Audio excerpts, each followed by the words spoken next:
محمد الفاتح لما أغلق والخاتم لما سبق الناصر الحق بالحق والهادي إلى صراطك المستقيم وعلى آله حق قدره ومقداره العظيم ورضي الله تعالى عن أصحاب رسول الله صلى الله عليه وسلم ولا حول ولا قوة إلا بالله العظيم يا أيها الشيخ اغفر لنا في هذا المحضر وتأتي في مهدتنا وبارك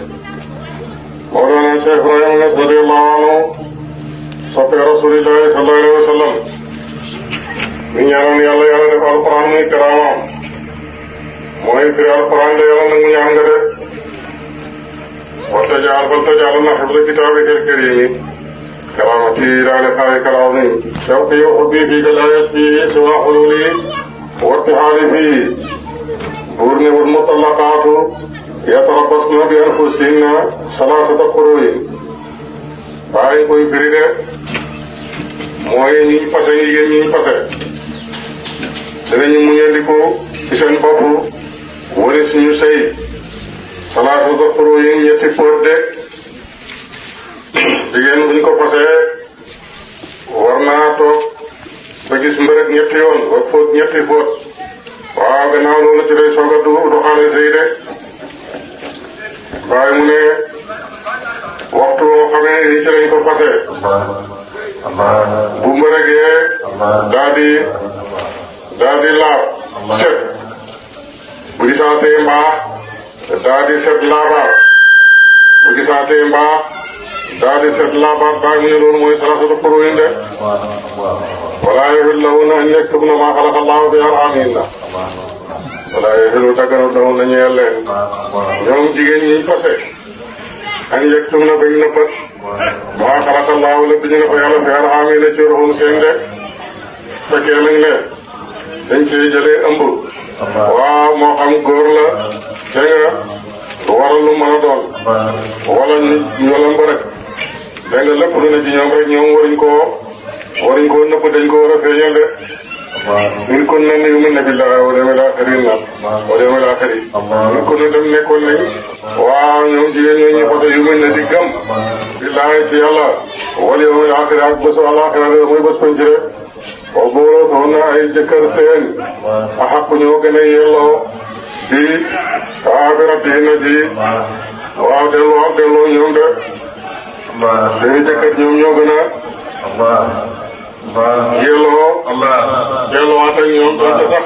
waaw ñoom dañoo bañ wa fi daalika aji nekk la ci jamono jooju nga xam ne ci lay muñal di ko moom ndaw si nga xam ne dañ koo fase in araadu dem na mu nañ waaw islaan waaw jubóode su fekkee ne nii amul benn loraanga bu ne seen diggante wala lu leen di gaar ñu bëgg a delluwante su boobaa mën nañoo delluwaat ñoom ñaar de wala hunna war na ñeel leen ci jëkkër yi nisfu maa allazi alayhinna kem li nga xam ne waaw war na jigéen gi ci góor gi nga xam ne góor gi am na àq ci jigéen ji de bil ma'ruf ci sharia ci nekk waaw ñuy jonjoo ñuy jokkoo ci jikko joo xam ne waaw husnul usrati lañ koy wax mooy ànd bu rafet de te bàyyi lorante ak yi ni mel de wa lirrijaali alayhinna daraja wala li jàll di nekk la ñeel góor yi alayhinna war leen ñoom jigéen ñi daraja mooy ngëneel ci xàq waaw ci topp leen de ngir lan ndax góor moom mooy dundal jabaram comme mooy dundal jabaram rek moo koy hoddu moo ko war a nàndal moo ko war a dëkkal waaw daraja yu la ko ëppalee de wallahu azizun hakimun wallahu yàlla azizun aji xereñ la mu waaw ci nguuram hakimun waaw aji xereñ la mu ci njëfteefam de yàlla ku màgg la azizun aji màgg la ci nguuram hakimun aji xereñ la waaw ci nga xam ne moom lay fexe ci jaamam yi de bàyyi firi mu ne yàlla tabaraka wa taala dafa digale ñu rafetal ak jigéen ñi maanaam booy jëflanteeg sa jigéen nga jëflanteeg moom jëflante bu rafet booy dëkk ak moom nga dëkkaaleeg moom dëkkaale bu rafet de yonent bi sallallahu alayhi wa sallam wax na ne yiw newu ci jigéen te it dégg nga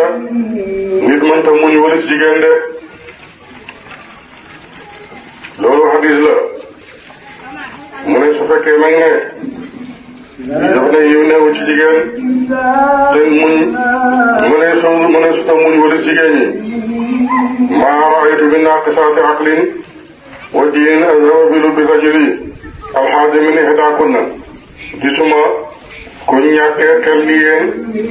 ci demee bi ngeen di demee xelit góor de dañ la fitnaal ba léeg-léegi sa xel sax dafay mel ni lu dem mu ne su fekkee da nga dëkkaale ñoom da nga daal di diisoo ñoom ci rafet ak dëkkaale na ngeen dëkk ak ñoom dëkkaale bu rafete waaye na ngeen uuteeg ñoom ci diisoo uuteel na ñoom ndax ñoom dañoo wàññee ko ay xel wax ji mooy na ngeen dëkkaale ñoom dëkkaale bu rafet waaye na ngeen uuteeg ñoom ndax dañoo manqué xel de waaye nettali ci firi mi mu ne am na kenn ci jamono yonent bi sallallahu alayhi wa sallam dafa ñaanoon yonentoom ci jamonoom mu ñaanal ko yàlla bi nga xamee loolu nag loolu am na yàlla wax jaam boobu ne ko yàlla tabaaraka wa taala mu ngay wax na nga wax diw ne ko yàlla wax yonent boobu ne ko waxal sama jaam diw ne ko may naa ko ñetti aajo yoo xam ne daf koy mébét ñetti mbir yoo xam ne ko mébét ni mu ko bëggee rek man yàlla maa ko daganalal rek danaa ko may bi mu ko waxee loolu nag mu ne ko waaw dinaa disoog sama jabar de mu ñëwal jabaram ne ko ñun ñu daan ñaan yàlla waaye yoon bi yàlla moo yónnee si ñun waaye nee na naa mébét ñetti mébét yoo xam ne ñetti yëpp daf ma koy fajal léegi ma ne naa diisoo yow de bi mu waxee loolu nag jabar ja ne ko mébétal yàlla may ma taar ma gën a taaru mboolem jigéen ñi ci àddina lépp jaam ba daal di ñaan loolu yonentu ba ñaan loolu yàlla nangu noonu ñaan gi te saasa rek jigéen ji ñu sotti ko taar boo xam ne mboolem jigéen ñi àddina moo ci gën a taaru ba taar bi fees dell néegam de mu jóg nag di préparé wu bi mu jógee di préparé wu mel ni ko am fu mu jëm bi loolu amee nag jëkkër ji ne ko waaw yow foo jëm moo jaaw foo jëm mu ne ko man maa ngi dem ci buur bi buur yi réew mi foofu laa jëm de ndax amaan na mu yëwanal sama mbir mu ne ko leentulu naa la bul def loolu mu siisu ne foog dafay dem de jëkkër ja di ko ñaan ne ko déedéet ëpp naa def bul dem ci buur bi de jabar ji bañ waaw naka man ci buur bi nga xam ne daal moo gën a mën te mooy buur bi foofu laay dem de ak taar bi ma yore nii de mu daal di dem ci buur yi jamono jooju comme ñaan na ñaan bu njëkk yi nag ba taar bi ñëw ndaw si gis boppam bëgg a dem ci buur ba mu ñaani ñaareel ba mais yow yàlla maa ngi lay ñaan yàlla nga ko soppi ko bi mu ñaanee loolu yàlla daal di soppi waaw ndaw soosu golo de jëkkër ji fiir na ba ñaan ko yàlla mu nekk golo ñàkk nañ ñaani maanaam diisoo gim diisoo ndaw si daal moo ko yàqal de ñaan na ñaan bu njëkk yi boppam la jiital wala mu ñaan leen di jëriñ ñoom ñëpp mu ñaan taar nga la taaru ba ñëw mu bàyyi fa jëkkër ji bëgg a dem ci buur ba ndaw góor jëkkër ja mer ñaan ko yàlla waaw mu soppi ko bala de ñaari aajo yëpp benn baaxul faju na waaye jëriñuñ leen mu des ñetteeli ñaan nga de mu daal di ne yow yàlla fekk lu jiitu loolu ndaw si ne ko nekk di jooy rek ne ko nag léegi nu ñuy def mu laajaat ndaw si ne ko léegi nu ñuy def mu ne ko ñaanal yàlla mu delloo ma ne ma meloon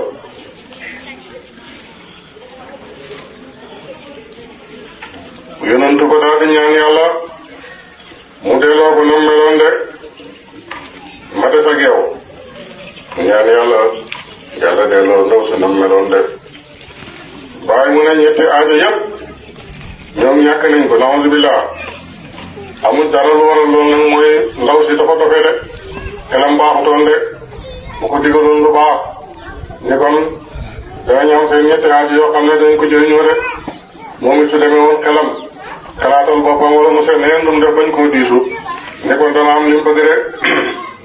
buur ne atalaaku mooy fase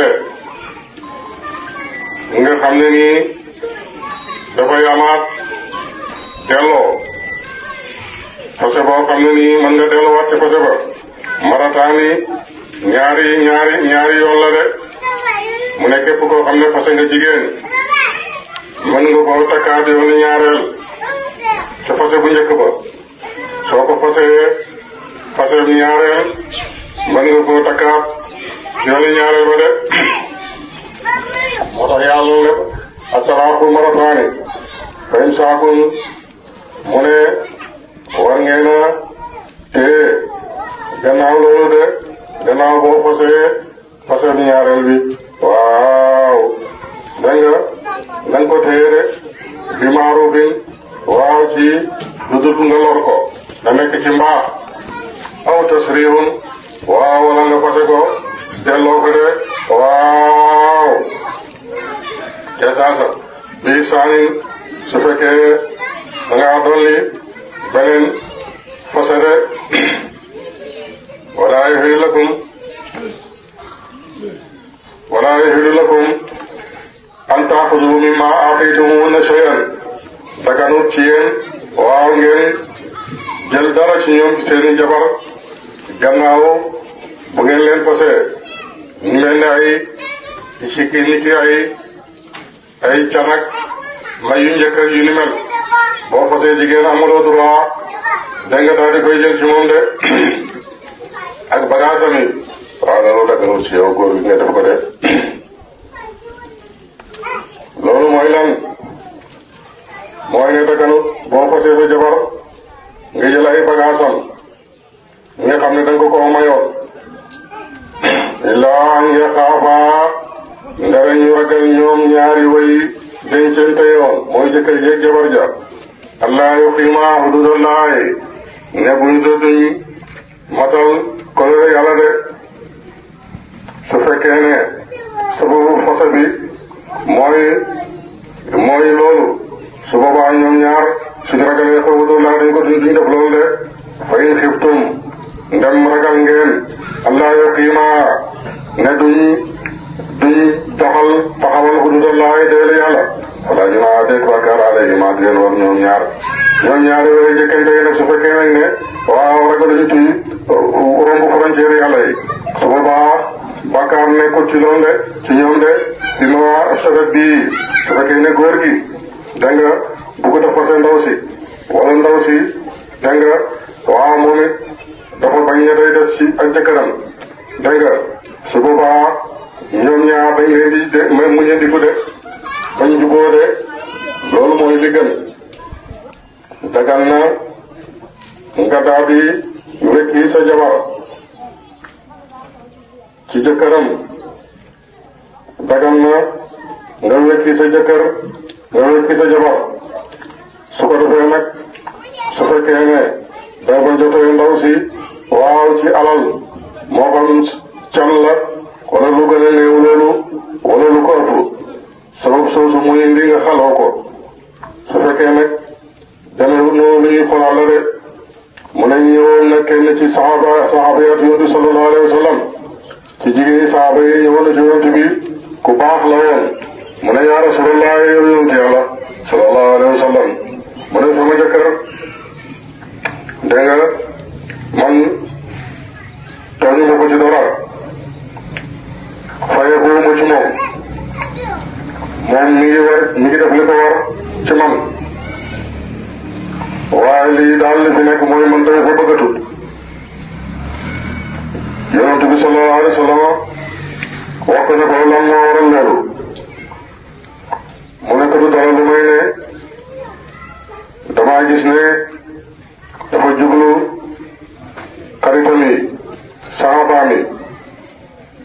ma xool jëm ci moom ma xool gis ne moo ci gën a gàtt moo ci gën a ñaaw kar kanam waaye gisuma ci moom leneen lu may sikki lu loolu le waaye daal lu muy tumaa des ak moom yonent bi sallallahu alayhi wa sallam ne ko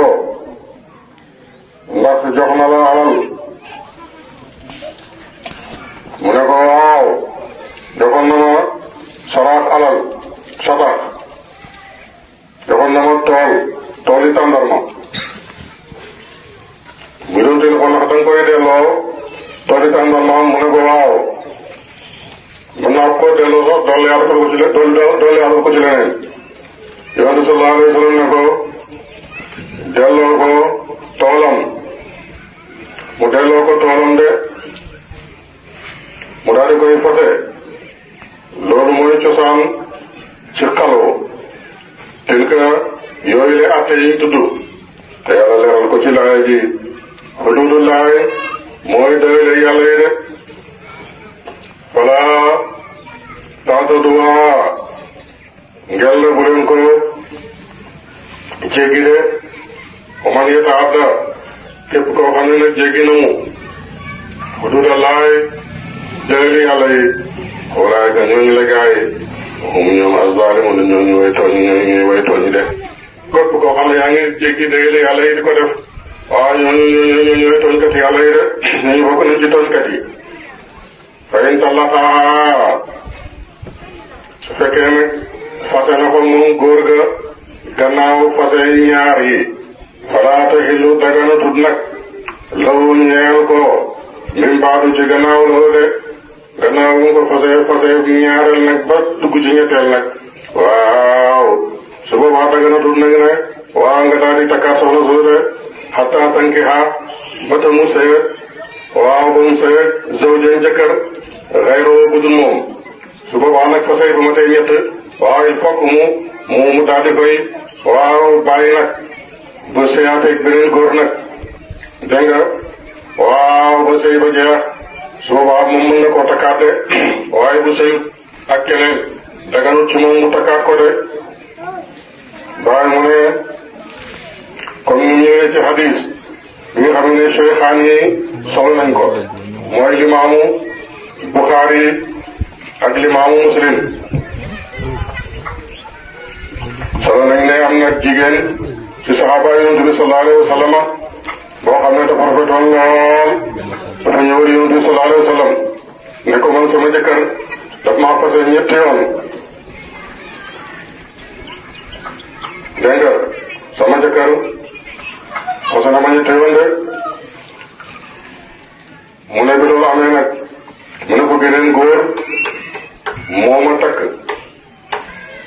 ba ma ko leen ki takkee ma gis ne kooku mënta agsi ci man bi mu ko waxee loolu nag dégg nga mu ne ko li nekk ak moom nag dafa mel ni rek li ñuy wax xëdëbatu la xëdëbatu soow bi Yonent bi sallallahu alayhi wa sallam ne ko ndax da ngaa bëgg a dellu ci sa jëkkër ji njëkk ja bi nga xam ne yaa bañoon ba mu fase la mu ne ko déedéet xataa tazuuqi asiratahu wa yazuuqu xataa tazuuqi asiratahu wa yazuuqu asirataki يعني الجماع وأنت في الغد وأنت في الغد وقالت يا رسول الله صلى الله عليه وسلم وقع ما كنت تقول لي ذاك مني وذقت منه قال الرسول صلى الله عليه وسلم كذبك قولك الأول إنما معه مثل xajjatu sawbi fa mana rasul sallallahu alayhi wa sallam min al-awdi la zawji la woon de ndaw si da nga xamee ne nag ñëw na ba tuumaal jëkkër ji ba melal ko daal ne ku ñaaw la wax ci moom ay wax sax ne waaw kooku mënta àgg ci moom melal zakaram ci anam boo xam ne daal wala ne mënul ci moom dara yonent sallallahu alayhi wa sallam di ko ndaw si waxee na ko dafa bëgg dégg nga waaw delloo keneen mu ne ko ndax da ngaa bëgg a delloo sa jëkkër njëkk ja mu lay yonent ne ko déedéet al fokk nga mos ko moom mu mos la maanaam li ñu bëgg a wax mooy daal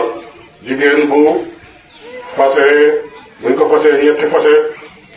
ala kulli xaalin balaa seyaat ak ko njëkk mën a jël al fokk ñu takkaat ko su fekkee am na ku ko takkaat tamit jotut a àgg ci moom kenn sëyut ak sa morom ci ñoom ñaar su boobaa loolu du tax mu dellu de sarti bi mooy fokk am ku ko takk tëdd ak moom waaw mu soog a sëy keneen bi nga xamee nag moom laaj nañ ko ndax dafa bëgg a delluwaat ci jëkkër ja tam lay ay layam yonent sallallahu alayhi wa sallam ne ko waaw il faut que ngeen dem ngeen laalante ku nekk mos sa morom ba su boobaa ci la sëy bi soo ko mën a dagg mu dem jël si ne ko lañ ma waxoon def naa ko yëpp jokkoo nañ ma ak moom waaw mosoon na ma lemam bi man tam mosoon naa ko sama lem bi yonent bi ne ko kon yow da nga doon fen de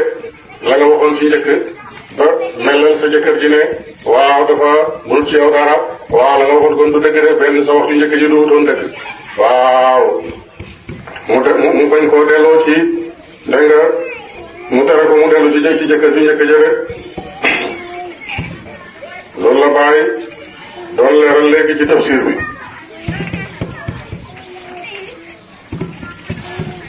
buur daa di wax ne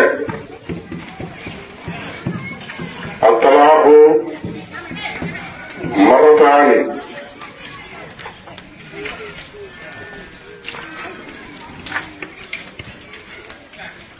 kaana waahidun fi zamani ba'di al-anbiyaa talaba min-nabi dhaalika az-zamani an yad'ullaha lahu fadaa Allaha an-nabiyyu sallallahu alayhi wa sallam faqaala Allahu li-nabiyyihi fi kulli fulaanin inni a'taytuhu salaasa hawaa'ij yatamannaa maa shaa'a salaasata ashyaa yajiduhaa kamaa yatamannaa فقال حتى أشاور زوجتي فأتاها وقال لها كنا نطلب من الله طلبا واليوم جاء طلب من عند الله إنه أعطاني 3 حاجات نطلبها من الله. قالت المرأة الأولى أن تجعلني أجمل نساء العالم فدعا فصارت أجمل نساء العالم جمالها ملأ البيت فقامت تتهيأ قال لها إلى أين؟ قالت إلى ملك يصلح لي. قال لها أتوسل إليك لا تفعلي هذا وألحى عليها فأصرت على أن تذهب إلى ملك ذلك الزمان. فقال اللهم الحاجة الثانية أن تمسحها قردة فرجعت قردة فقدت حاجتان صارت تبكي. قال ما الرأي؟ اللعنة. قالت تسأل الله أن يردني إلى حالتي وابقى معك فسأل الله فعادت إلى حالتها فبقيت معه ففقدت الحوائج كلا لم يجد شيئا لحماقة زوجته. الطلاق هو التطليق الذي يراجع بعده مرتان. من طلق امرأة فله أن يتزوجها مرة ثانية وإن طلقها ثانية فله أن يتزوجها بإمساك وعليكم بإمساكهن بعد الطلاق الثاني ليس إلا الإمساك فقط بمعروف من غير ضرر أو تصريح إرسال لهن وإمساك إن زاد طلقة أخرى أبقاها. ولا يحل لكم أيها الأزواج أن تأخذوا مما آتيتموهن من المهور شيئا ولا يجوز لرجل أن يطلق امرأة ويأخذ شيئا من متاعها الذي أعطى لها قبل إلا أن يخافا الزوجان ألا يقيما حدود الله إلا إذا كان سبب الطلاق أنهما خافا من أنهما لا يقيمان حدود الله. فإن كنتم لا يقيما حدود الله فلا جناح عليهما فيما اختلط به إن كان الرجل لا يريد طلاق امرأته والمرأة نشزت وأبت البقاء مع الزوج حتى تحقق أنهما عجزا عن إقامة حدود الله بالبقاء معا فيجوز الخلو أن تقتدي المرأة نفسها أن تقتدي نفسها بالبعل من البعل أن تفتدي المرأة نفسها من البعل بالمال سواء الصداق أو أقل أو أكثر هذا هو سبب في الخلي. جاءت إحدى الصحابيات إلى النبي صلى الله عليه وسلم وكانت صالحة قالت له يا رسول الله أنا زوجي لا أنقم منه شيئا لا أنقم منه دينا ولا شيئا ويقوم بالواجب عليه إلا أني لم أعود أحبه. قال ما السبب في ذلك؟ قالت لا شيء إلا أني رأيته مقبلا مع الصحابة مع أصحابه فنظرت إليه فإذا هو أقصره وأقبحه وجها ولكن ما رأيت فيه شيئا ينكر إلا أني لا أتقى معه. قال الرسول صلى الله عليه وسلم أصدقك بمال؟ قالت نعم أصدقني بمال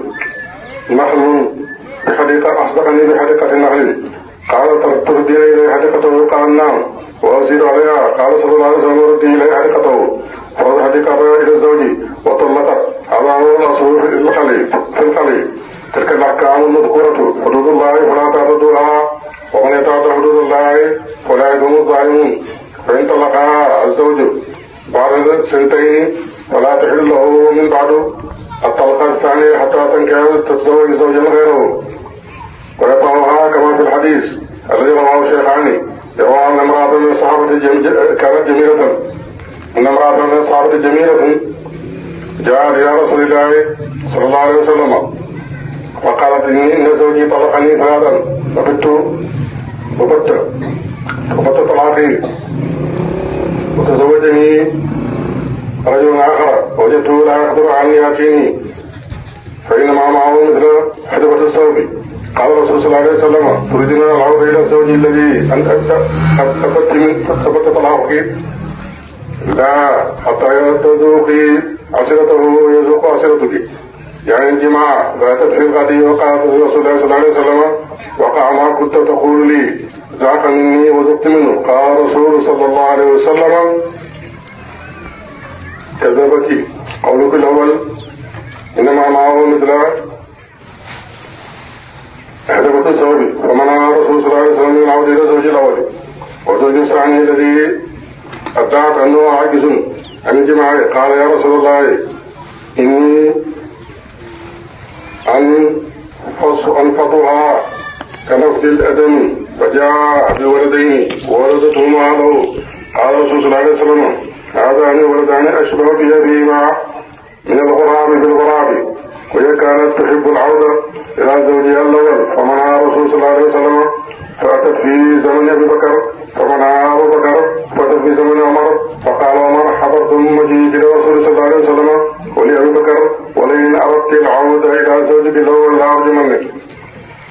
gannaaw buñ jàngee ci yaaram liñ firi woon sànq te jànguñ ko woon ñu ngi doon nettali ndaw si ñu xam ne dafa fase woon ci jëkkëram waaw ayibal ko ba keneen takk ko ba ko keneen takkee waaw mu daal di ñëw ne kooku mënu ci moom dara. Yonent sallallahu alayhi wa sallam laajte ndax danaa mayoon tool joxoon na la salak cel mu ne ko waaw joxoon na ma tool mu ne ko ndax nag mën nga koo delloo mu ne ko waaw mën naa koo delloo mën naa ko siy tegal dara sax ndax mu bàyyi ma. Yonent bi ne kon dëgg koy delloo waaye nag ala kulli xaalin al fokk mu mos la nga mos ko. li mu bëgg a jàngale foofu mooy soo ñu la fasee ñetti yoon ci la takkaat foog ngeen fekk mu soog a nga mën a soog a dellu ci keneen. bi nga xamee nag loolu am na fekk ñëw na ayibal sa karaam yonent ne ko foog ngeen mosante ku nekk jëflante sa morom mu daal di dem ñëw dellu sa wax ne ku nekk mosal na sa morom yonent ne kon dañ doon fen te wax ñu njëkk ja du dëgg yonent daal di koy delloo bañ koo delloo jëkkëram di njëkk gëf. mu ne bi loolu amee nag jëkkëru ñaareel bi moom it li nga xam ne moom la ndaw si waxoon ne daal lottu ci moom ne yow yonent sallallahu alayhi wa sallam kii moo mën a fen man jokkoo naa ak moom mu jokkoo ak moom ndaw si daal di mu jaam ñaari doom li ma amee ñaari doom mi ngi xale ci Yonent bi sallallahu alayhi wa sallam mu ne ñaari doom yi dañoo koy nuru seen baay ci baaxaan bu nuroog baaxaan li mu waxee loolu nag fekk ndaw si dafa bëggoon a dellu ci jëkkër ju njëkk ga Yonent bi sallallahu alayhi wa sallam tere ko de mu ñëw gannaaw loolu ci jamonoy Sidna Babacar Siddiq tere ko mu ñëw gannaaw ci xilaafa Sidna Omar waaw bëgg a delluwaat Omar ne ko fekkee naa ba ngay ñëw ci Yonent bi sallallahu alayhi wa sallam ak ba nga ñëw ci Babacar Siddiq waaw dañ laa delloo woon de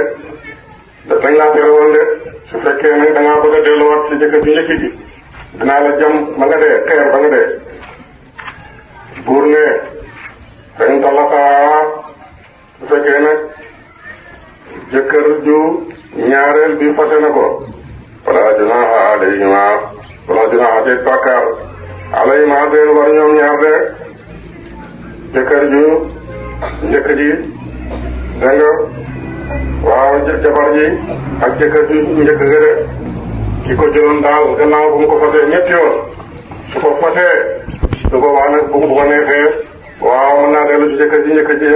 su boobaa ñoom ñaari ñëpp kenn amul ci ñoom bàkkaar waaye fekk fase wu dogul rek sañu ta delloo ci moom de an yatarajaa bañ delluwaat ci sëyante de in doon naa dem njott nañu wóoru nañ an yuqiima bañ taxawala waaw xududallahi deeli yàlla yi de sirkile yooyu de waaw atte yi ma fàttali ta wax ko xududallahi mooy deelu yàlla yi de yu ko yin waa dana biral ko moom yàlla li qawmin ñeel nit ya'lamuun danañ xam de wa idaa talaqtum nisaa falam yajlahunna su ngeen dajee te fase seen jigéen nag dégg nga waaw ñu daal di jege nag dégg nga jeexal seen ak idda famsikuhunna na nga leen tee delluwante ak ñoom laata idda di jeex bi maarufin ci waaw lu dul lorante rek aw sarrihuhunna wala ngeen bàyyi leen bi maarufin waaw ci lu baax ba tey de ci lu dul ngeen lorante de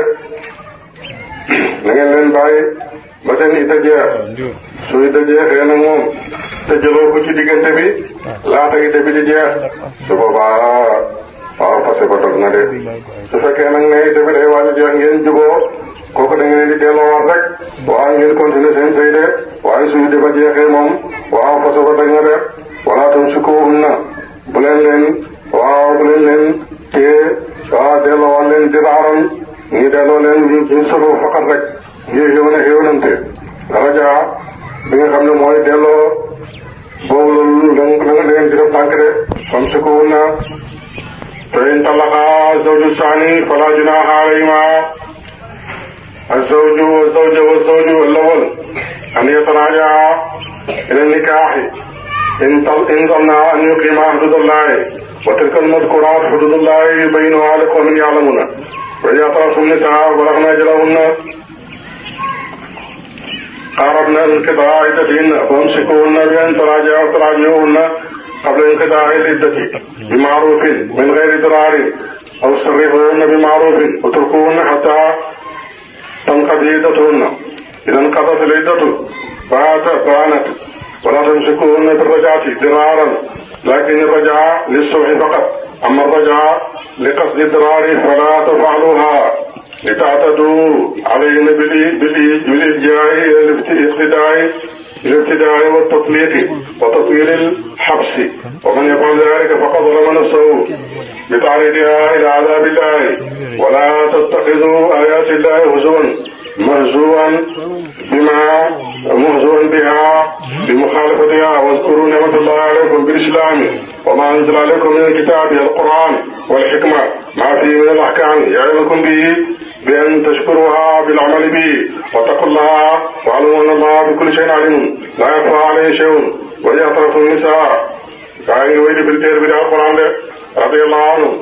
mu ne su fekkee nag ne waaw da nga ko seetaan nag moom ndaw si ba idde bi jeex jëloo ko su boobaa fase ko dog na de su boobaa nag bul ko téye di ko tardeel wala nga di ko lor waaw wala nga di ko xiir ci waaw dégg nga mu saalaxa boo xam ne nii dafay am fitaaw mu ne bu leen leen lor ñoom jigéen ñi de képp koo xam ne nag moo ne fal képp koo xam ne def na ngaa dika loolu fala faqa zalama nafsahu ku def loolu jigéen waaw di ko gaare ci kër gi gannaaw boo ko fasee dégg nga yow yaa ngi koy lor de yaa ngi tooñ sa bopp wala tattaxidu dégg nga ayatillahi huzuwan bu leen jàpp ay yàlla kawteef yàlla mu ngi ñuy yëjji de bu leen def loolu bu leen gaaral seen bopp it waaw ci mbugal yàlla de waskuru na ngeen fàttaliku ni'matallahi xéwal yàlla ci yéen te mooy lislaam wa ma ansala ak la wasalaf na ko alaykum ci yéen min kitaabi ci téere bi te mooy alquran wala xikmatu ak la ca nekk ci xam-xam ni xikmatu yi nga xam ne day jëriñ de yàlla nag moom mooy buur ya'izukum mu ngi leen di waar bii ci waare yooyu de waaw ngir ngeen sant ko moom yàlla gërëm ko ci jëf yi wattaqullah ragal leen yàlla waalamu xam leen ne anna allaha naka yàlla alimun aji xam la bi kulli shay'in ci lépp lépp la yàlla xam la dara réeru ko tabaraka wa taala wa idaa talaqtum nisaa laa yooyu li ko wasal wa idaa talaqtum nisaa sababu nuzul haadihi l-aayati anna ukhtum Ma'qil ibn Yasaar talaqahaa zawjuhaa wa ba'da dhaalika aawada muraaja'atahaa wa radiyat hiya wa imtana'a axuuhaa fa nazalat wa idaa talaqtum nisaa balagna ajalahunna qaarabna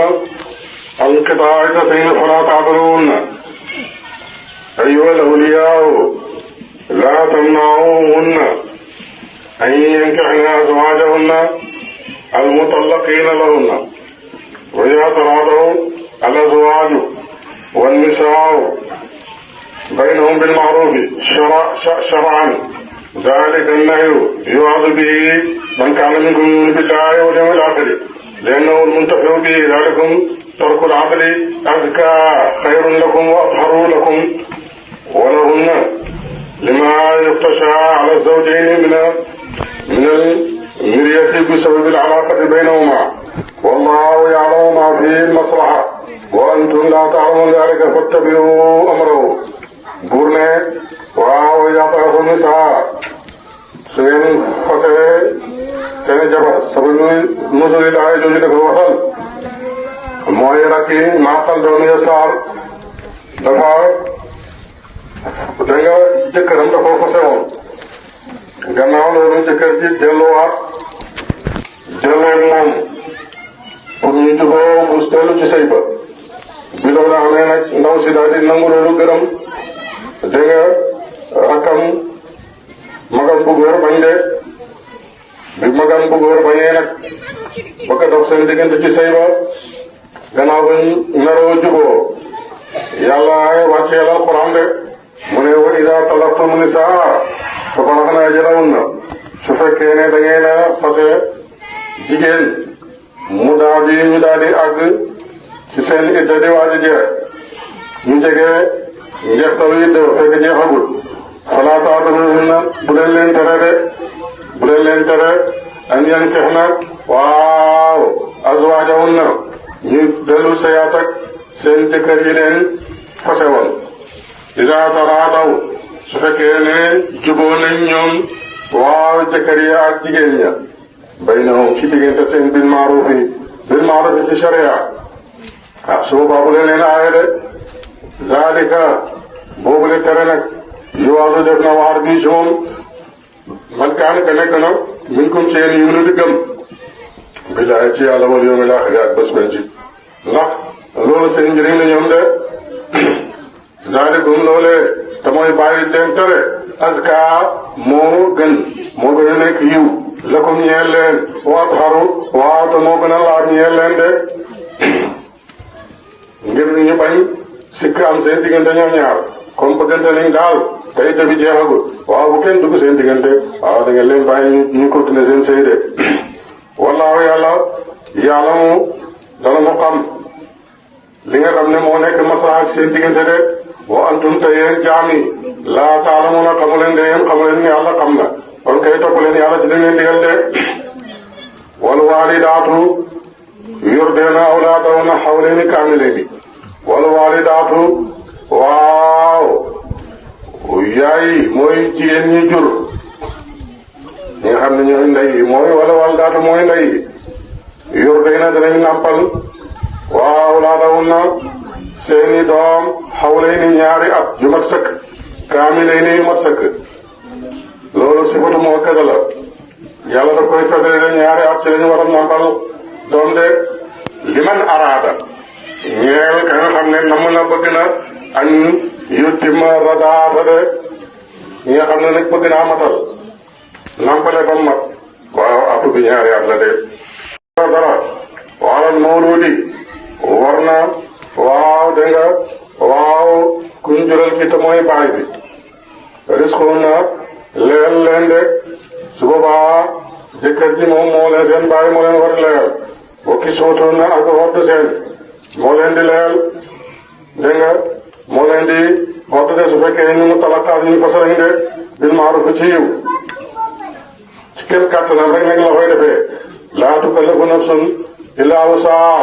laa tukallafu déefut togg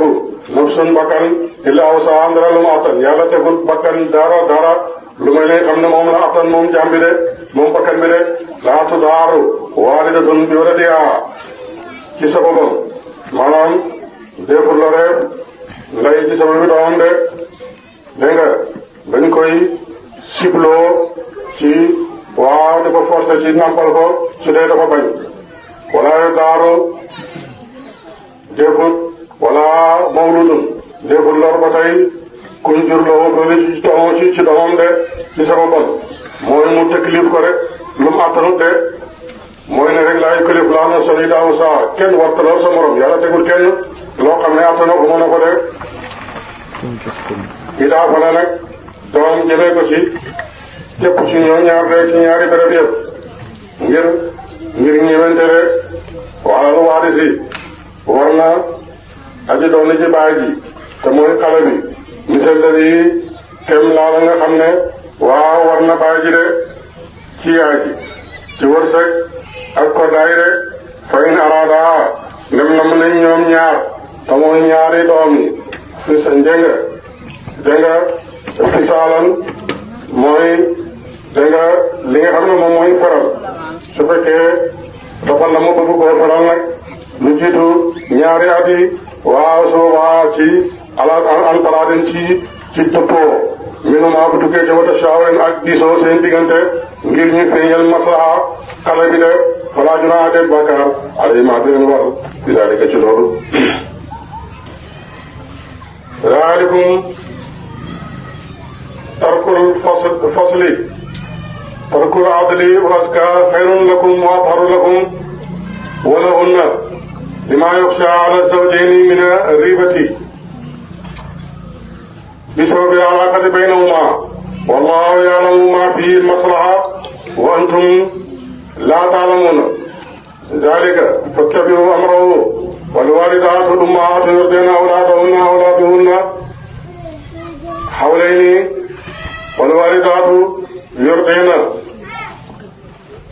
والوالدات يرضين أولادهن حولين عامين كاملين صفة مؤكدة